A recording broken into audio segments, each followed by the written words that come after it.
seal of Esther, Lungu and 7 others versus the government of the Republic of Zambia, case number 096565.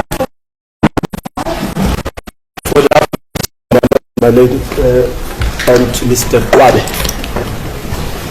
My pleasure, my lords, my lady, for the respondent with my learned friend Mtsweni.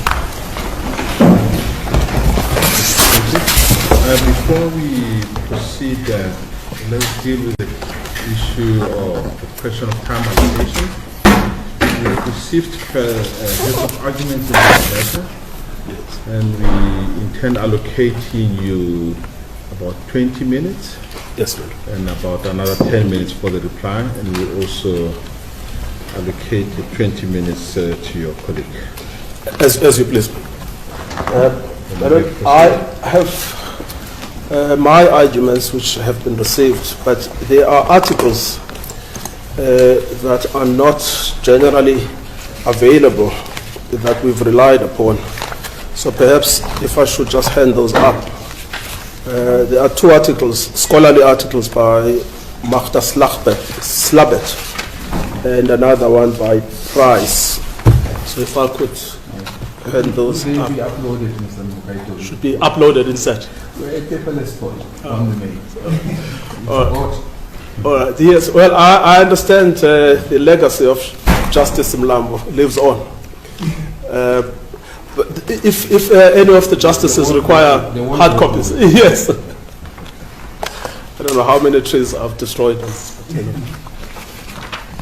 And then, it's 3 bundles of authorities, so it's not 3 separate.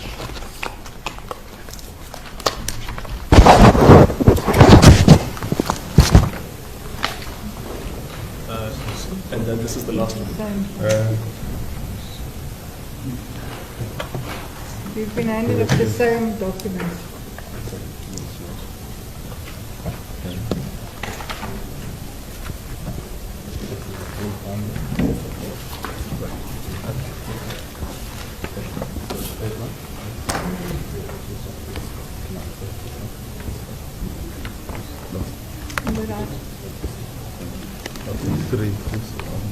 I've only got 3 sheets. Oh, hang on. Yeah. Yes. You may proceed and take me later. Thank you, my lord. The court knows that we ask for leave to appeal on the basis of reasonable prospects, and alternatively on the basis that the matter is of sufficient public importance that a judgment by the Supreme Court of Appeal is warranted. The court also knows the latest authorities on this point, that on that second leg of the test, which is the judgment of Southern African Litigation Center, what really the SCA says there is that it doesn't matter what the view of the court is on reasonable prospects. If the case is sufficiently important, it may grant leave to appeal on that basis alone, even if it believes that the prospects are not good. But this case stands on a different footing. We say that the prospects are strong. In relation to prospects, there are really 2 issues I want to argue. The first one is on the question of the choice of law and where that takes us. And then the second is the application of the South African Constitution to the dispute, and whether it should have been applied, and if it had been applied, what the outcome could have been. So on the question of lex loci, which is the choice of law dispute, now it seems that if we are correct in the way we understand the judgment, that the judgment separates between burial rights and the contract. On the burial rights, it applies the Kaunda judgment. And then on the contract, it applies Endumeni, which is a South African authority. So it seems that the contract itself was decided according to South African law. And then the burial rights, it's unclear whether the court regarded the burial rights as a species of contract or as a species of public law. But on burial rights, Kaunda applies, and then on contract, Endumeni applies. And that already gives us a difficulty because we have 2 systems of law in the same judgment that are applicable. And when you actually look at our learned friends' heads of argument that we filed this morning, they also seem to understand the judgment in the same way that we do. Because what they say in relation to the contract is that the judgment itself says our law applies. And you will see that in the heads of argument, paragraph 24.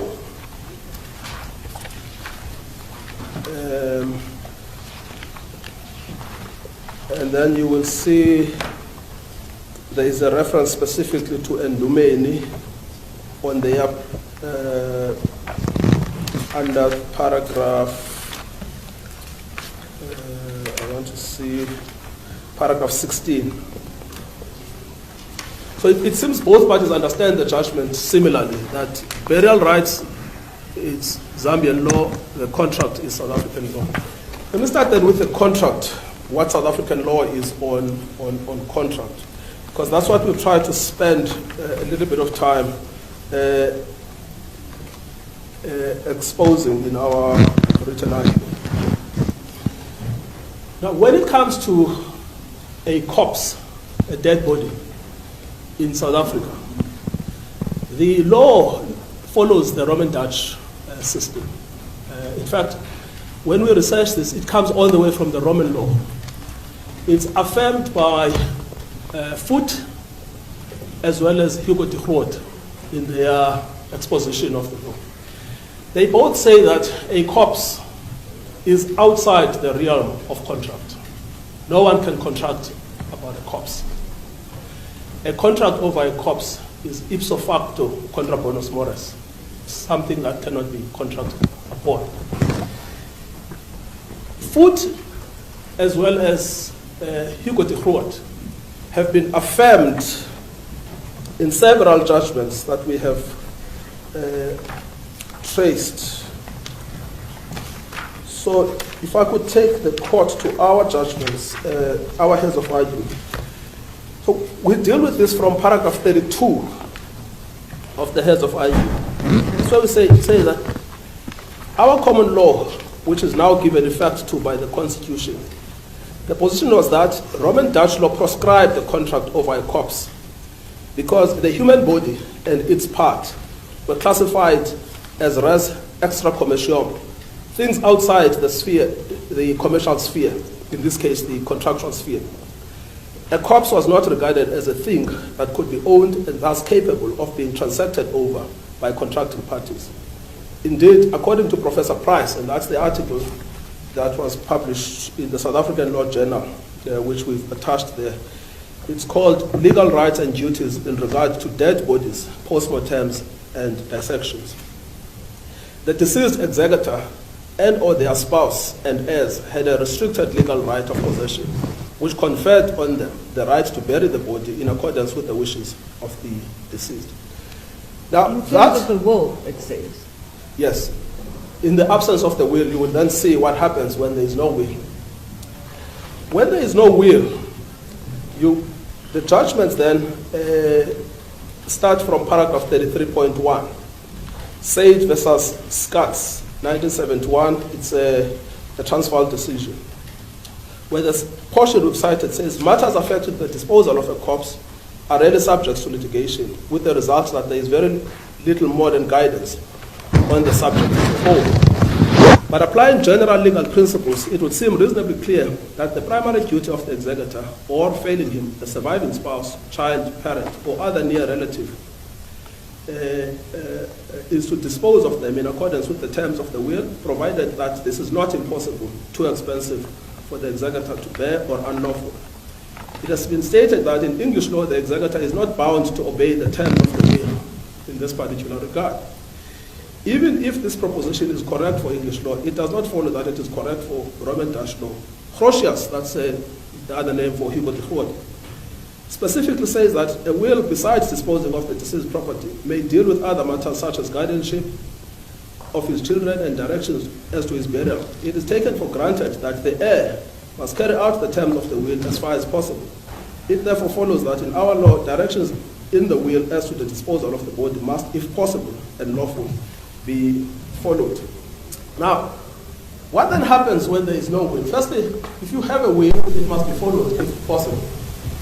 We deal with this then at 33.2. The court also cited Foot, and that's another Roman Dutch authority on the point, who similarly says that under Roman Dutch law, if the deceased did not impose the duty of burial on anyone, the matter would affect those who have been named in the last will as heirs. If no one has been so named, it affects the legitimate children or the blood relations, each in their order of succession.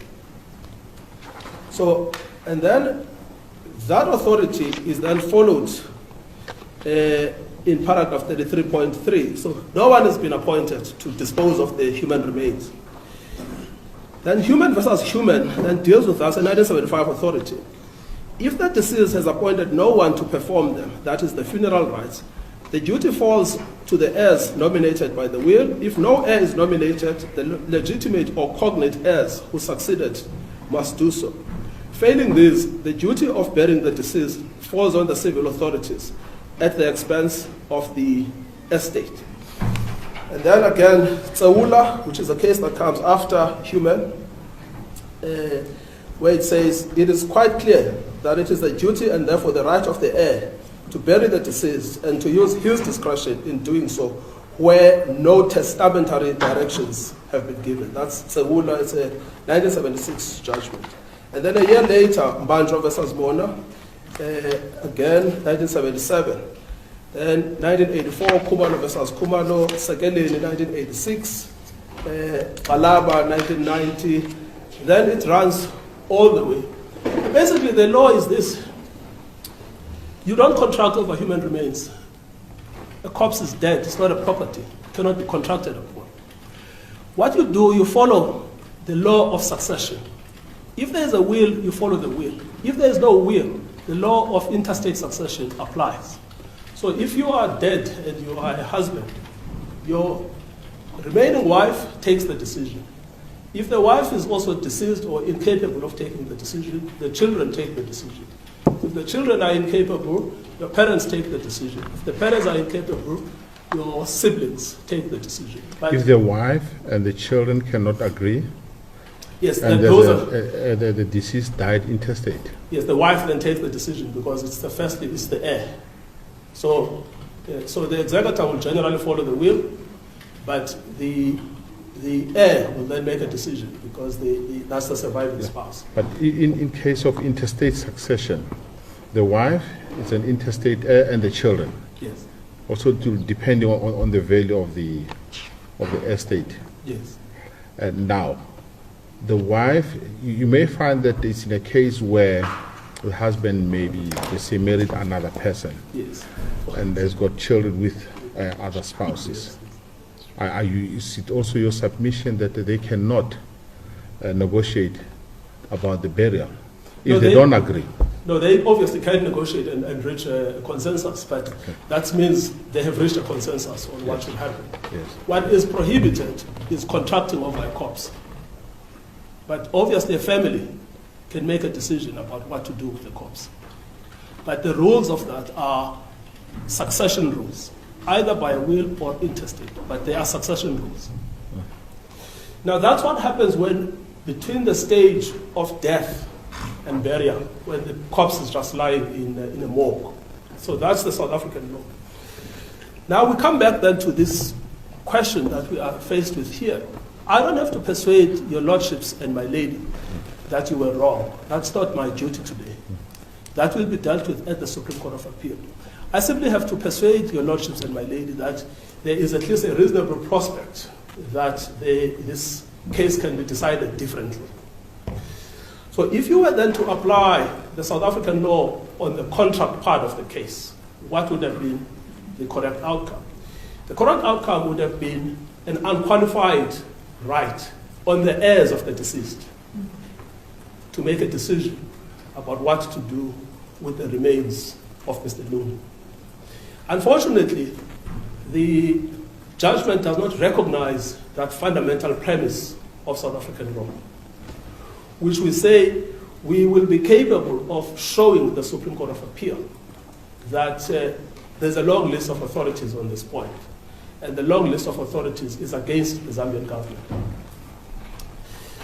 There's a secondary aspect to the South African part of the case. I've just been dealing with the common law, which is this: South Africa would have proceeded from its own constitution as a starting point.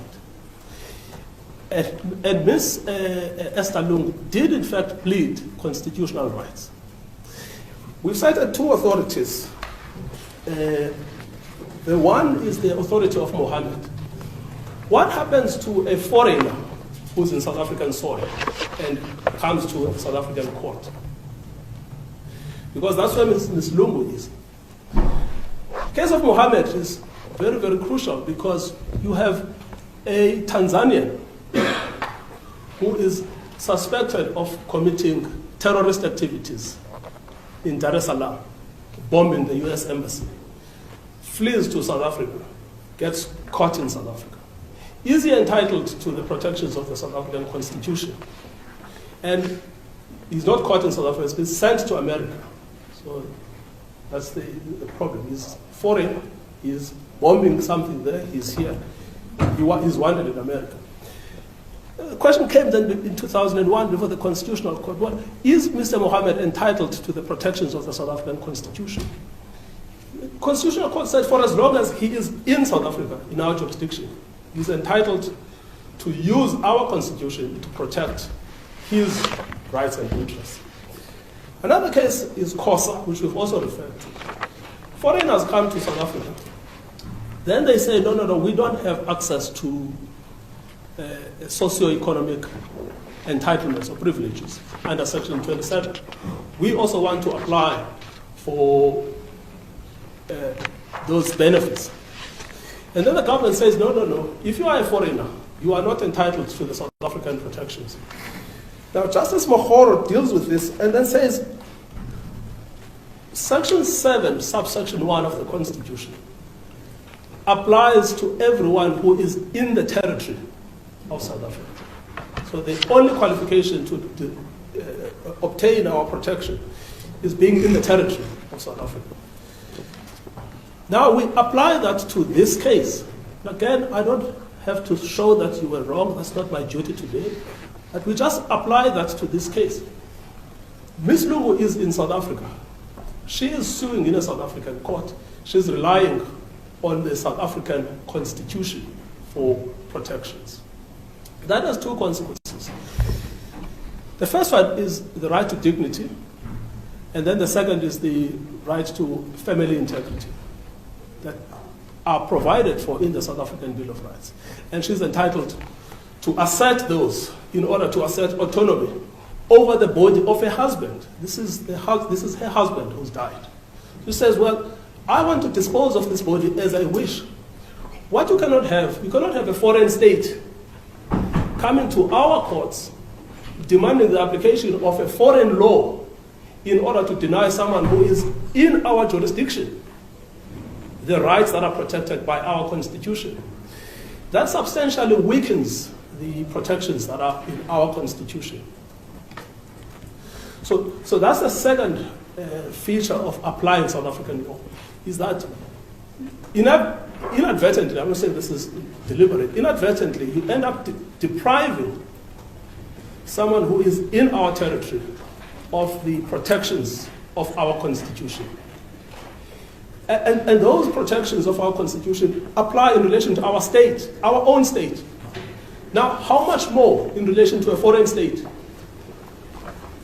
So that's the second aspect that we say we would like this matter to go to the Supreme Court of Appeal. And then there is a judgment. Just sorry to interrupt you, Mr. Mulgaitobi. On that aspect, you agree that a person who is in South Africa can enter into an agreement with a foreign state. And I think that this is the gist of this matter. Mrs. Lungu, the judgment says that entered into an agreement with a foreign state. Yes. If there was no agreement at all, Yes. I think I follow your submission 100%. But this judgment says that they did enter into negotiations and reach an agreement. No, I agree that the fact that you are a foreigner in South Africa does not deprive you of the right to enter into an agreement with a foreign state. But I'm saying that what is supreme in that equation is the South African Constitution. Yes. That you still retain your entitlements as a foreigner if you are within the Republic to rely on the South African Constitution to protect you. I agree with you on that point. Yes. Now, the problem, again, this was an issue that was disputed on the papers, right, about what is the status of FAA 7 versus FAA 9. It was disputed. But the point I'm making is that that contract must itself be consistent with South African law. You cannot enter into an agreement that is inconsistent with South African law.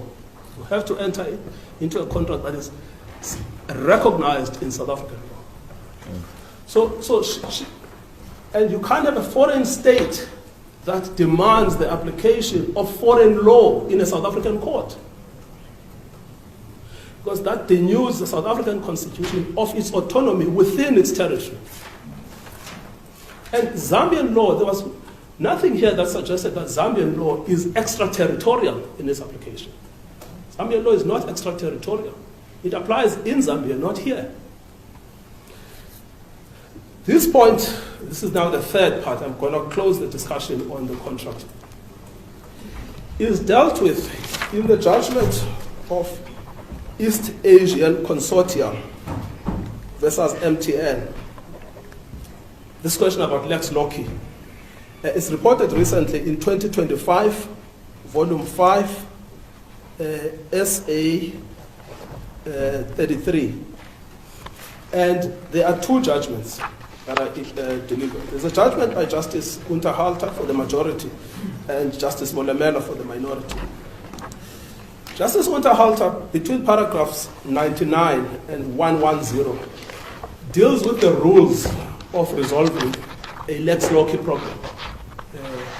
In that case, it is a delict. So what the issue in that case is that MTN is accused of bribing Iranian generals in order to secure a contract in Iran.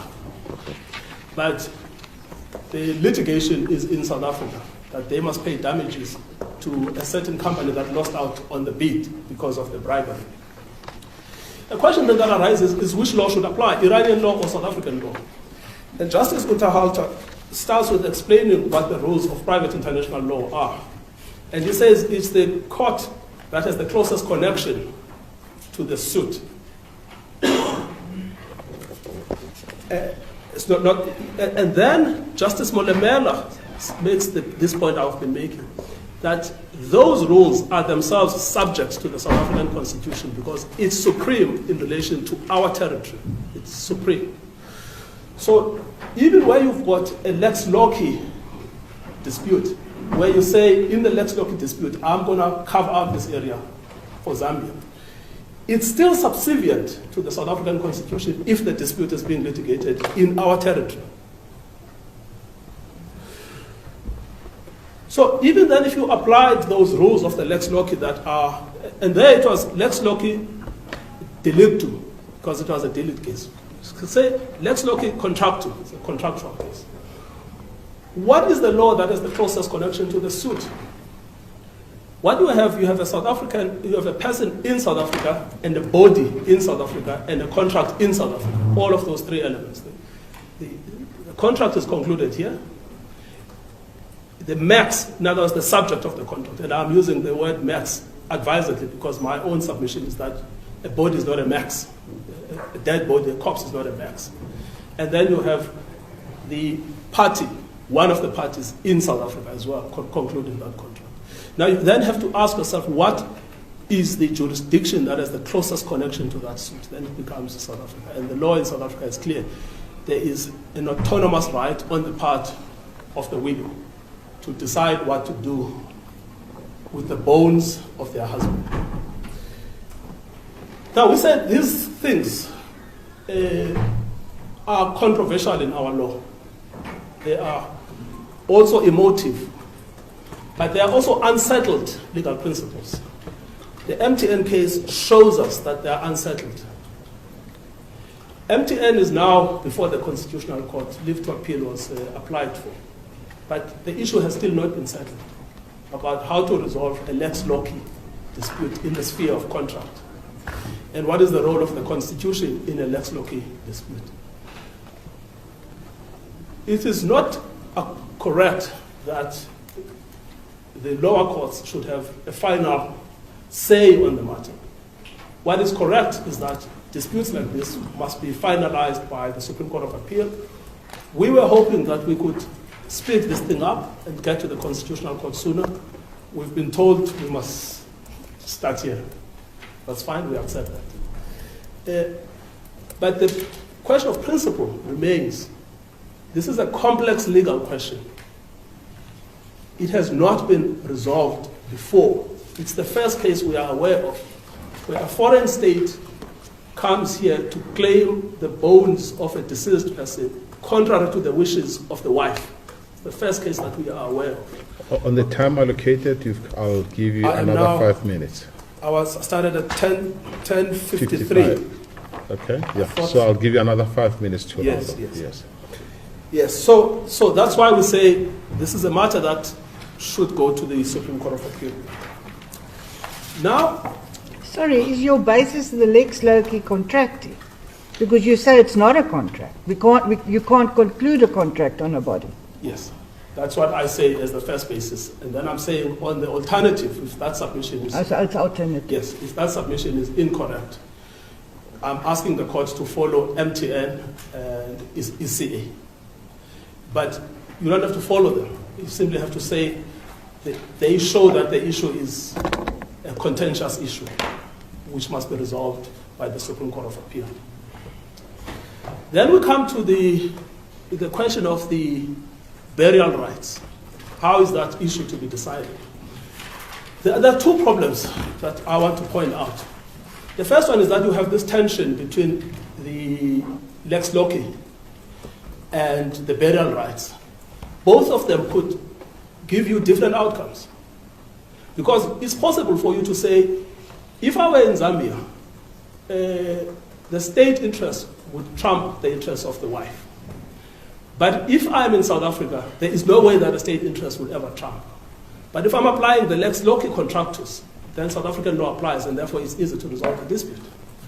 So even that issue about what Zambian law is still comes back to the first issue of the lex loci. So the lex loci is the key to resolving the dispute, and the lex loci is a complicated question of law that it requires. Now, if that's wrong, what I have submitted to the court, if that's wrong, you still have the residual problem, which is, what is the Zambian law on this issue? And there are two related questions. Question number one is, how do you prove the law of a foreign state? And South African authorities are clear. The law of a foreign state is a question of fact, it's not a question of law. And therefore it's proven by evidence. And whether you had enough evidence here or not is a debatable question. But what's clear is that we didn't have an affidavit from an expert proving what the Zambian law is. And what that law ultimately revolves around is one judgment, Kaunda. And what is notable about Kaunda is that it never resolves the question of what the law is in Zambia over the human remains. When we did our own research, what we found is that Zambia is one of these unique jurisdictions. At some point, they did follow the Roman Dutch system when they were part of the Rhodesia. And then at some point, they did follow the English system. But we looked at Blackstone, who is the main authority of the English common law. And we looked at Foote and Hugo de Poort, the main authorities in Roman Dutch. Both of them actually agree on the status of the human body, that it's outside of contract, but if it is to be contracted upon, the decision is that of the heirs. So even if Zambia's common law is the English law system, we come to the same conclusion. But Zambia also is unique because Zambia has a fundamental rights constitution. Section 1, subsection 1 says the Zambian constitution is supreme. And it contains the same protections that the South African Constitution contains: privacy, dignity, equality. And those would have been rights that Mrs. Lungu would have been entitled to enjoy, even if she was in Zambia. And then you have the third problem, which is the Kaunda decision is a unique decision and distinguishable on the fact Kaunda died whilst the benefits were extant. Mr. Lungu died whilst the benefits had been removed. You cannot reinstate benefits on a corpse. The legal position is preserved as at the time of death. The legal position as at the time of death is that Mr. Lungu had lost his presidential benefits. So those could not What be... about his right to be buried? Had he lost that? He did not have to have passed on. No, he lost the benefits that came with being a president of the country. The protection, the office staff, Yes, all of those. but the right to be buried and every attendant benefit that flows from passing on as a former head of state. No, he has a right to be buried, but the corpse doesn't have any rights. The wife has a right to bury the deceased, but the wife has made that decision. The widow has made that decision. What you cannot have, and this is the oddity of the argument by the Zambian government, if the rights and benefits, because a corpse has no rights, so you cannot say a corpse has a right to be buried. A corpse has no right. A corpse is not a legal thing. So if the benefits are removed, those benefits are removed on a living thing, on a living organ. Once life ends, the rights also end. So what they have now tried to do is a very artificial thing, which is to reinstate rights on a corpse. No, those benefits would be for the wife, not on the corpse. Precisely. That's why they say under oath that those benefits would Precisely. continue. Those would be benefits. Yes, those would be benefits of the office that was held by Mr. Lungu, but at the moment, those would be benefits extended to the widow. Exactly. Justice Lidwaba, you are absolutely correct. Now, if it is a benefit, no one is compelled to accept the benefit. No one can be compelled to accept the benefit. It imposes no obligations on her at all. Yes, but did the Kaunda judgment say it's just because of the benefits? No, it did say that it's because of the status Yeah. of the former president. And his status remains that of a former president.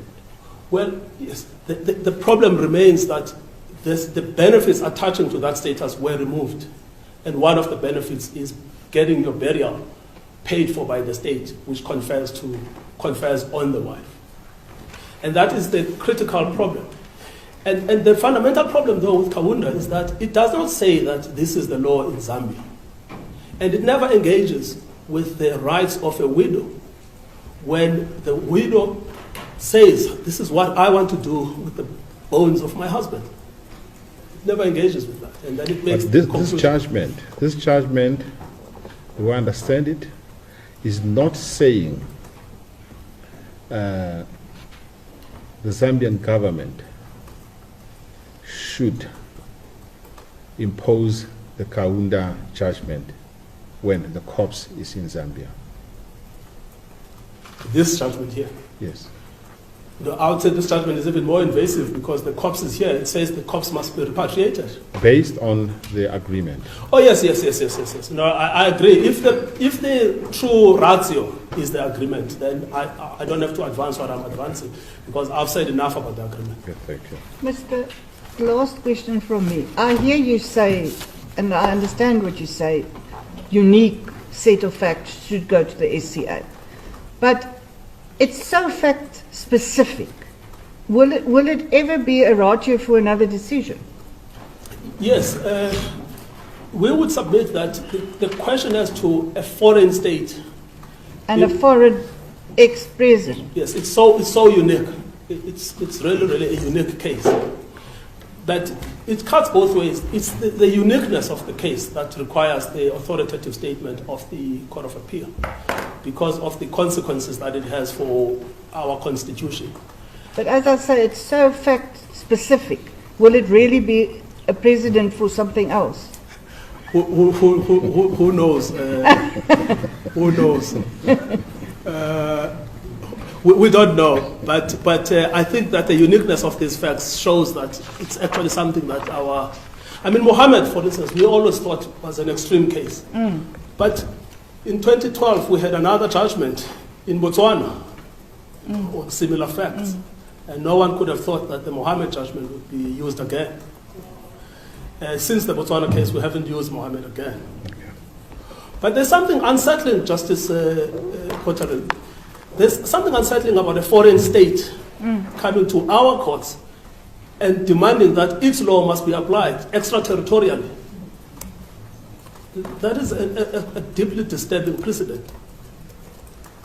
And that's, we say that let the SCA resolve that problem. Okay. Thank you, Justices. Thank you. Question?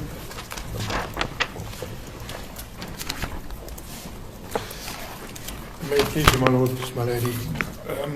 I just need to start briefly with the grounds upon which leave to appeal may be granted. And the reason is because, if I understand my learned friend correctly, the alternative ground for leave to appeal, in other words, compelling reasons, what he submits is that the merits of the matter, in other words, whether it has prospects of success, is completely irrelevant. I just need to take you to, in the heads of argument, we rely on the Ramakatsa matter, it's paragraph 6, where the SCA stated, and you find the reference there in footnote 5, that where it concerns the issue of compelling reasons for granting leave, the court said what these issues may be, and then concludes by stating, however, this court correctly added, quote, but here too the merits remain vitally important and are often decisive. So it's not completely irrelevant. It That's is, in paragraph 10 of that judgment. it is Ramakatsa in Your paragraph 6. my paragraph 6, paragraph 10 of the judgment made the issue. I will also start with the choice of law issue and just briefly deal with that. My learned friend indicated or submitted that there is a difficulty as far as that is concerned, and we submit that that is not the case. The lex causa in this matter, that is there are actually two.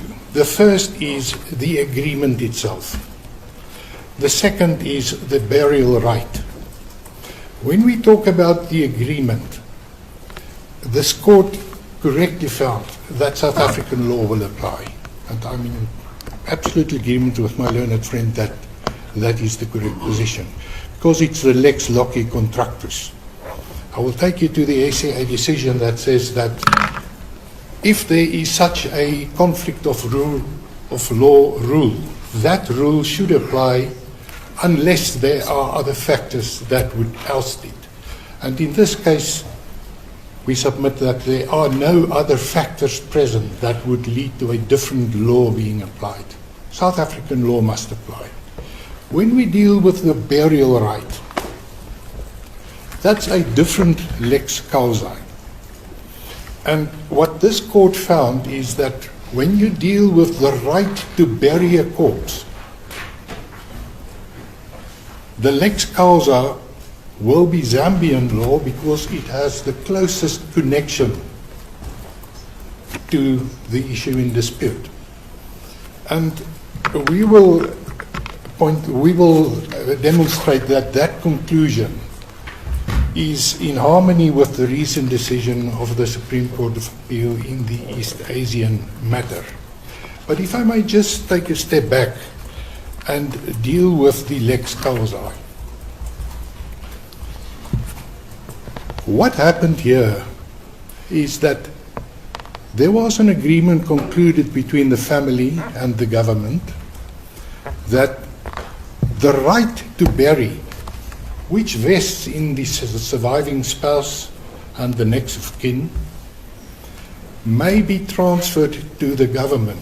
That's the terms and the effect of the agreement.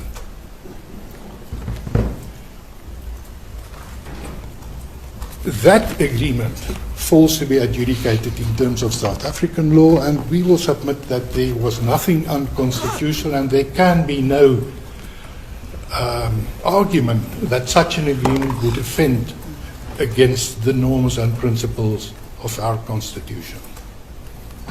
When we then look at the burial right and the court's categorization and then ultimately classification or finding that Zambian law would apply, we submit that you should think away the existence of a contract and then ask yourself, what would be the position if in a case such as the present one, the government of Zambia approaches this court seeking the repatriation of the body of its late president under circumstances where that president was not domiciled at the time of death in this country. He was only temporarily present here, and he was a person of national significance. And do we know whether the family was permanently here? On the On the papers, papers. on the papers it is stated that they are temporarily in the country. So those factors should be considered to determine which law would apply, and we will submit that the court correctly applied the connecting factors, considered the connecting factors, and correctly came to the conclusion that the burial rights fall to be determined in terms of Zambian law. So my learned friend's submissions that when Foot and Groot discussed the matter of the burial of a corpse and how a corpse should be treated, it deals with the right to bury, which is what this agreement is all about, and which is what the Zambian law is all about. It is not to deal with a corpse per se. It concerns the burial right, and that's what the parties contracted about, and that's also what Zambian law is concerned with. So the reference to the matter of Muhammad and the subsequent case really do not assist in this under these circumstances. We have no difficulty that the Constitution would apply. Obviously, you must look at the agreement through that prism. You also need to consider if the Zambian law would fall foul of our Constitution and the constitutional principles. And we submit that there is no ground or case made out that it would offend against the Constitution.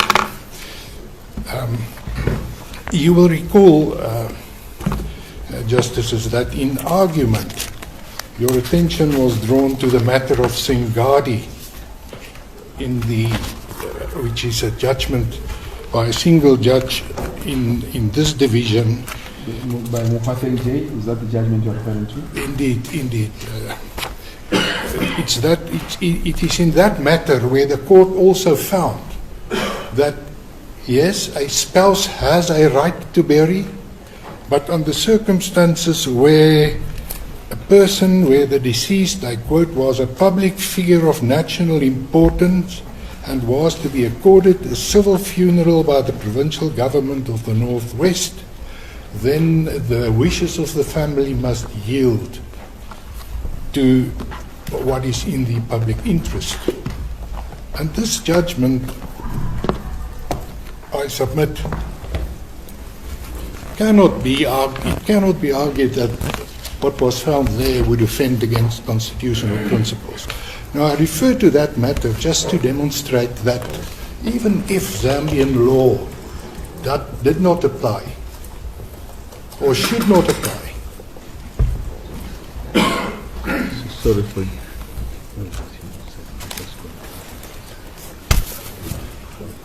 there is a clear precedent in our law that under similar circumstances, private interests of the family would yield to the greater good.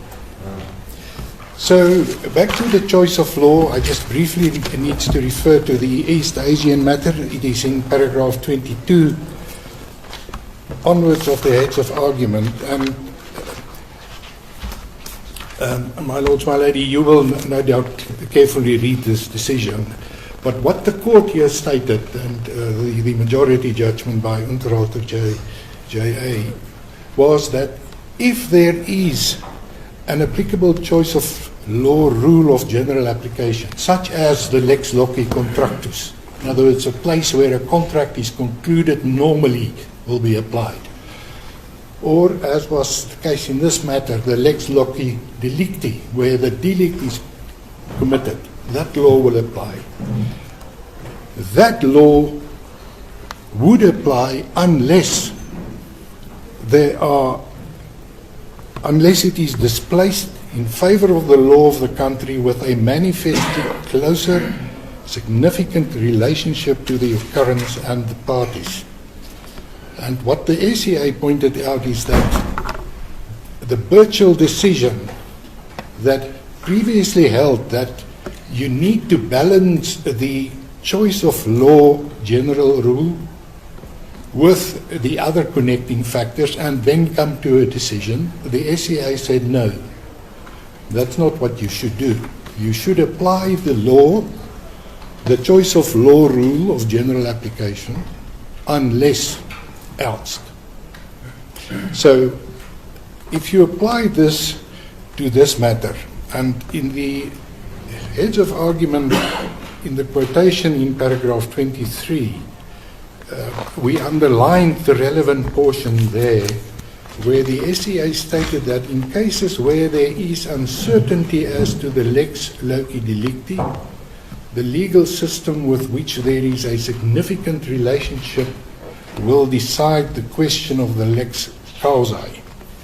Now, in this case, the applicants in the application for leave to appeal appear to contend that there was a delict committed. That's obviously not the case. So what we contend or what we submit is, if you take this principle that the SCA made clear, is that when you talk about burial rights, you need to look at what law of burial rights would be a choice of law rule of general application. And if you're uncertain, you need to look at the connecting factors that may oust or that may lead to a different law to be applicable. And we say in this case, to the extent that there may be doubt as to the existence or the content of the law relating to burial rights, then you must look at the connecting factors. So it takes you to that second leg, and this court, with respect, in paragraph 26, quite correctly concluded with reference or after consideration of those connecting factors that Zambian law must apply. So we submit that as far as the choice of law issue is concerned, that no other court would reasonably conclude that a different outcome should be arrived at. And in any event, even if South African law were to apply, the conclusion would be the same. And that is that the Zambian government would have the burial right. And that is the clear right that the applicant, that the respondent relies on in the founding papers. It says, I have a right to bury. And the fact that the late president is in South Africa does not detract from that right. And that right can be enforced in this country. There's nothing sinister about the government turning to the South African courts to enforce a right that it has in terms of Zambian law, and ultimately also in terms of South African law. In the leave to appeal, The applicants raise some 16 grounds. In the heads of argument, we classed it thematically into 3 categories, or three themes. The first one is the correctness of the judgment as far as FAA 7 is concerned. The applicants contend that was never an agreement, and they say that the court erred. We say that that flies in the face of the common cause facts on the papers. On the applicant's own version, they agreed to the implementation of FAA 7. Their spokesperson, the 7th respondent, the 7th applicant now, Mr. Zulu, confirmed the agreement. He called it a compromise agreement, and it is that agreement that the court found existed, and it correctly applied the canons of contractual interpretation. The reference is there to Indumeni. And we submit that no court would reasonably conclude otherwise. The second theme, the conflict of law issue, I dealt with. And the third is that the court erred in that when it granted Prayer 4, it granted an order for the repatriation, whereas what they said is that in the notice of motion, declaratory relief was sought. And the answer to that criticism is simply the following. The Constitutional Court stated, and the reference is in paragraph 30 of the heads, I quote, an appeal can only succeed if it is shown that the order issued was not supported by the facts on the record and the application of the relevant law to them. And what we say is that the relief in Prayer 4 mirrors what is granted in Prayer 5. So, Prayer 4 simply says that the government is ordered, I just need to get to that prayer. It is ordered that the applicant is entitled to repatriate the body of the late president for a state funeral and a burial thereafter. And then 5 mirrors that. The 8th respondent is authorized and ordered upon service of the court order by the sheriff to immediately surrender the body of the late president to a representative for repatriation for the purposes in 4. So, under circumstances where Prayer 5 is clearly and demonstrably not at odds with the facts and the law, Prayer 4, that simply mirrors that, also cannot could not have been incompetent, and the court could have granted it. What we say in conclusion is that the application for leave to appeal has no prospects of success, neither in terms of 17.1a, Roman 1, or in terms of Roman numeral 2. And the reason why we submit that there are no grounds for concluding that there would be an important question of law, or that the test in terms of Roman sub 2 is met, is because of the uncertainty. What is this discrete issue of public importance that will have an effect on future disputes? What is that issue? Justice Potterell, you asked that question.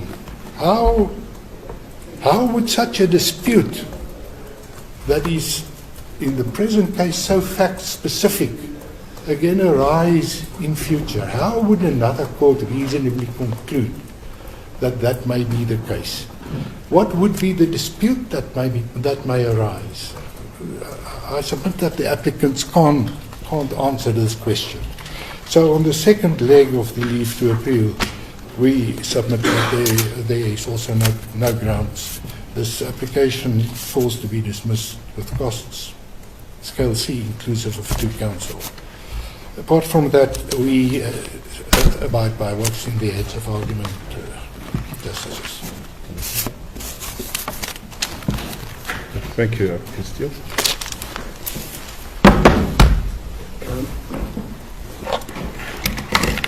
Let me start with where my learned friend started. So my learned friend's premise is the following.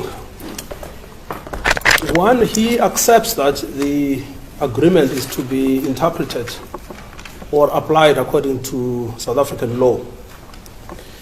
But then he says that because what he calls the lex causa is Zambian, therefore the right to bury is Zambian. And then he says that the agreement is not about the corpse, it is about the right to bury. Now that's the basic premise of his argument. On the first argument about the distinction between the lex loci contractu and the lex causa, it's actually not recognized anywhere in the law.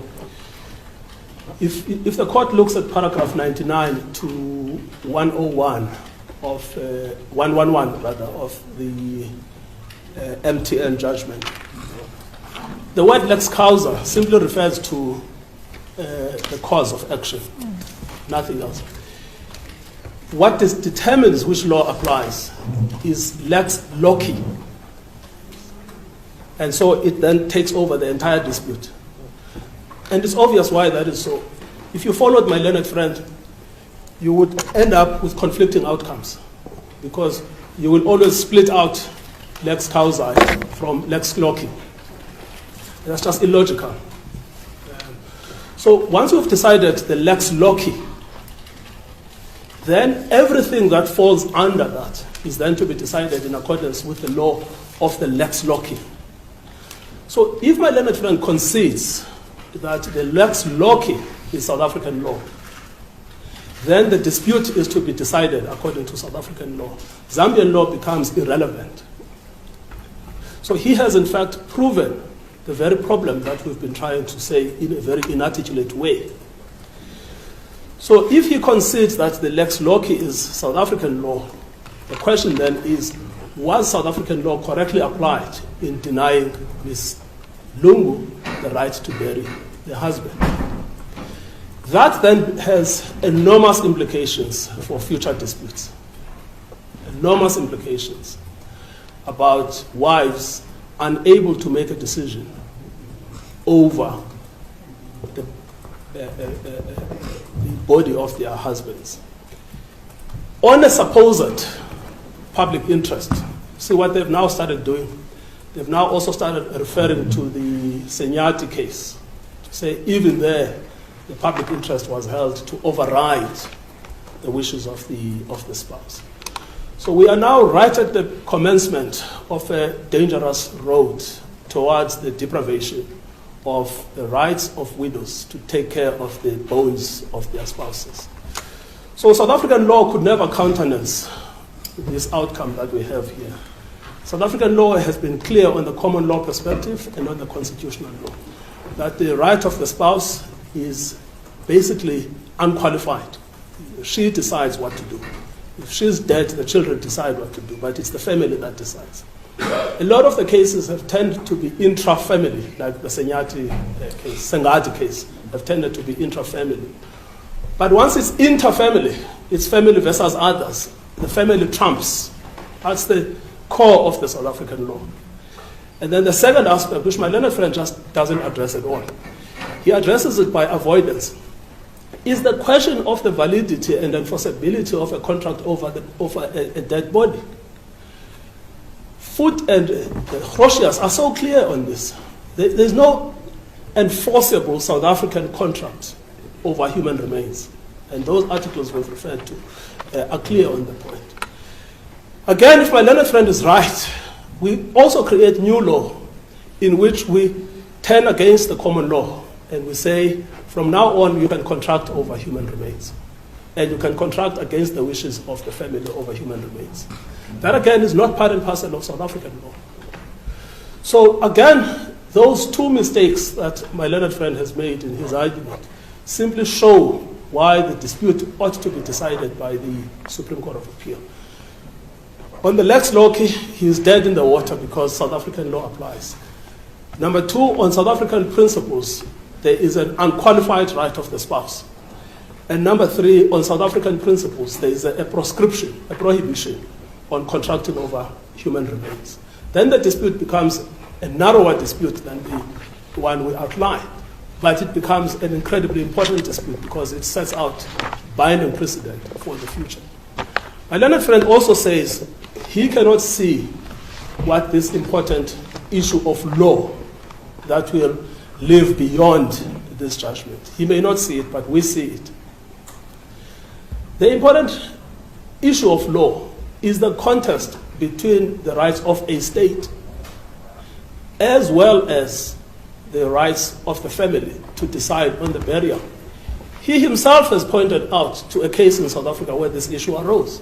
A provincial government decides to take over the body of a deceased husband and says, I'm going to bury this body. The spouse says, I don't want to. I want to bury this body according to what I want and what he wanted before he died. According to him, the wishes of that spouse must be overridden by the wishes of the government. This is so foundational to the right to bodily integrity and autonomy in South Africa that it simply can never be the South African legal precedent. So I'm afraid if he did not see the important point of law, he has himself inevitably articulated the problem that we say deserves the attention of the Supreme Court of Appeal. Sorry, can I ask you, what does this judgment, what is the binding principle of this judgment? Well, there are two as we understand it. The first principle is that the interests of a spouse can be overridden by A foreign government. by a government. In this case, it happens to be a foreign government, but by a government. Now, that we say is a fundamental problem. The second one is that a contract, my learned friend characterizes differently, over a dead body or over a corpse, is a recognized species of contract in South African law. Now, those two principles, outside of the issue of prospects of success, those two issues are legal principles that will forever be relied upon. And you know, one of the reasons, Justice Libaga, is that they will say this was a full court decision and it has an elevated status for future disputes. And they can ignore Justice Mokgwatleng's judgment as a single judge who decided a fact-specific case. But they can't ignore this judgment because this is a judgment given by 3 judges of the Pretoria High Court. And so those principles will remain with us, whatever happens. And that's why we ask that you kindly refer the matter for determination in the Supreme Court of Appeal. Thank you, Justices. Cost? Well, if I win, there are no costs because there will be costs in the appeal. Yes. And if you lose? Well, this is a private dispute. So I think I got costs against me anyway in the... I didn't. Oh, no, then I should not get costs. You know, you should always have a junior. There should be no costs, regardless of the outcome. Thank you. Perhaps in your paper earlier on, I alluded to the following, that the extra articles that you handed up should be given on the case lines to the credit of your instructing lawyers and junior. These articles are there on case lines. Oh, thank you. Again, it's my own ignorance. It's so clear who's running the case. So one counsel cost. Yes. I think my junior's cost. Unless you need them for other references, I have them online. Yes, I probably should. I don't know, maybe as Justice Potter says, I'll never get a burial dispute again. Let me take them.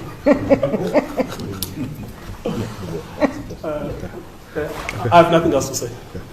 Thank you very much. Judgment is reserved for the judge.